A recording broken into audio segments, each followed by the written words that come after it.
That is, what if Goku fell into the High School of the Dead, Chapter 2, The Virus?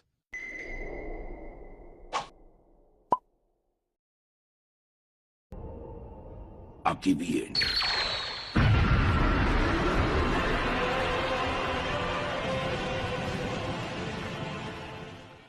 In the previous chapter, we would see how things of utmost importance would occur, such as how the zombie virus would spread in the world of High School of the Dead.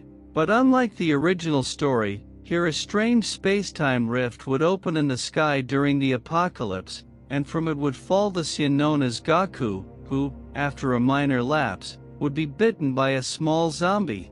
All this along with some other things that would happen in the previous chapter, which if you want to go see, I invite you to read the video description, where I'll leave you both the first chapter, the next chapter, and all the other chapters, along with important information about this theory and much more. Having said that, also don't forget to subscribe, activate the notification bell, leave your like, and leave any comment with a question or suggestion you have, and I will respond as soon as possible. The goal for this video is the one appearing on screen, and once reached, the next chapter will be uploaded. And having said that, let's move on to the next chapter, but not before reminding you to activate the subtitles and put on some headphones for a better experience. Continuing from the previous chapter. Now then, after what happened, it would be seen how the school bus was navigating the crumbling streets of Tokyo. This was thanks to Takeshi, who with white-knuckled hands gripped the steering wheel, swerving around abandoned cars and driving through curtains of black smoke with desperate determination. And next to him in the passenger seat was Rei, who watched the road with wide eyes as each distant explosion made her body shudder. This while the rest of the group huddled in the seats for safety, and with the Saiyan now lying in the aisle on an improvised, torn blanket. This individual was not the same man they had seen emerge from the crater, as from that imposing figure now only a body shivering violently from the cold he felt could be seen. And where are we going? Kota's voice would suddenly ask, breaking the silence. Away from here, that's all that matters, Psycho would respond from the back. It was then that Saya moved, kneeling beside Goku, ignoring the stench and the tremors he provoked.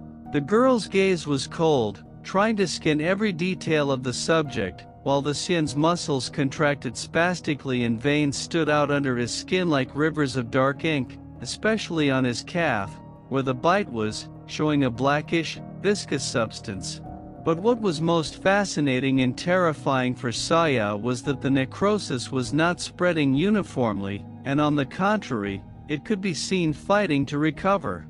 Incredible, Saya would murmur to herself, thus pulling a pen from her pocket with which she gently pressed the edge of the wound, causing Goku's body to arch, while his somewhat drooping eyes looked at Saya, who did not flinch and held that gaze, mentally noting the pupil dilation and muscle contraction of the infected. Saya, get away from him, Psycho's voice would say upon seeing how close she was, while her hand instinctively closed around the hilt of her sword.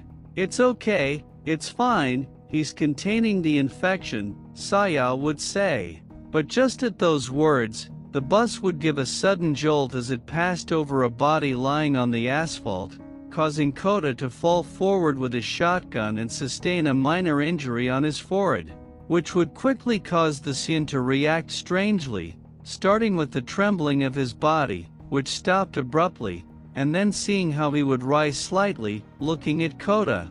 This while his lips retracted, showing his clenched teeth, and from between them, a thread of thick, shiny saliva began to drip onto the bus floor. "Ko Kota, get back," Rei stammered, pointing a trembling finger at Goku. Thus suddenly seeing how with a movement he grabbed the bespectacled boy by the throat, lifting him and staring fixedly. This alongside Psycho, who quickly acted, and with her sword launched an attack, but upon doing so it would be stopped by Goku's other hand, who upon seeing this would regain consciousness and release Kota. What's happening? Goku would say, kneeling and touching his head to see the rest of the group who were frightened by the situation. But it was then that Saya, with great bravery, approached Goku again and placed her hand on his back. "Everything's fine, calm down," the girl would say, looking at the Sien. To which Goku, upon hearing such words, held his breath for a moment, wondering how he had ended up there, and who these people whom he had never seen before were. Thus remembering minutes before when he was training with Whis, with whom, after a small clash of energies with Ultra Instinct active, he would be absorbed by a strange portal, thus not only falling into this new world but also contracting a never-before-seen virus. I am sorry, I don't know what happened to me," Goku would say, now a little calmer, standing up and looking at his hands, which were very pale. "My name is Goku, and who are you?" he would ask. To which those present, still frightened by what happened, would be surprised to see how this guy, who was not only strong, had been able to contain the infection. "My name is Saya, and we are some of the few survivors, as you might have observed," the girl would say. "Survivors? And where are we?" the Sien would ask again. "We are in Tokyo," Saya would respond.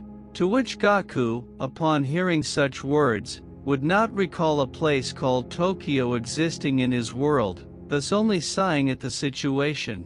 Thus, a few seconds later, after things had calmed down a bit more, he would tell those present more exactly who he was.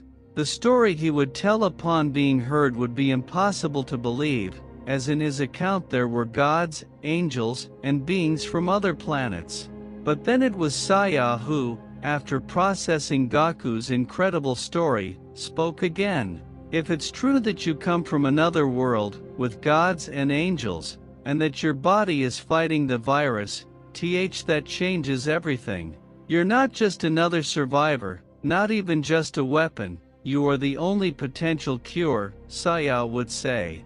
To which Takeshi, still with his eyes fixed on the road, would ask, "What do you mean, Saya?" "I mean that driving around Tokyo looking for gasoline and food will only keep us alive a little longer, but if we can understand how his immune system, or his ki, or whatever, is containing the infection, we could find a way to replicate it.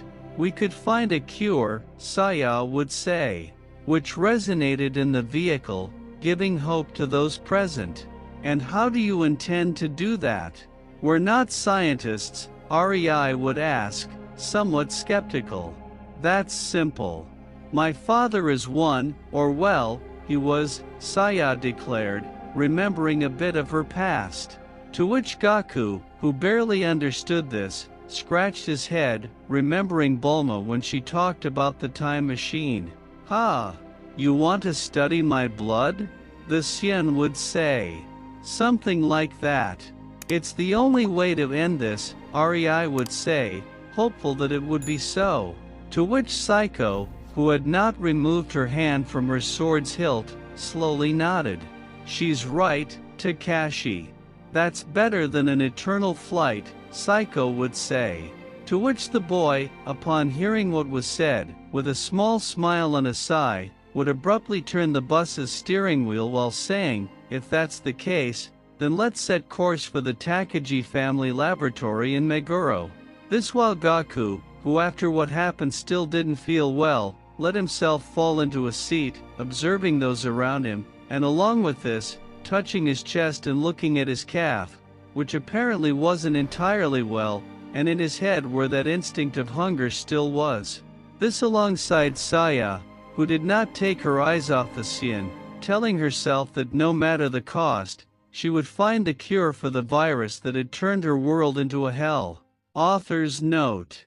Remember that the next chapter will be uploaded tomorrow, as we upload videos every Friday, Saturday, and Sunday, provided we reach the minimum goal of 50 likes, which helps and motivates me a lot to bring this and much more content.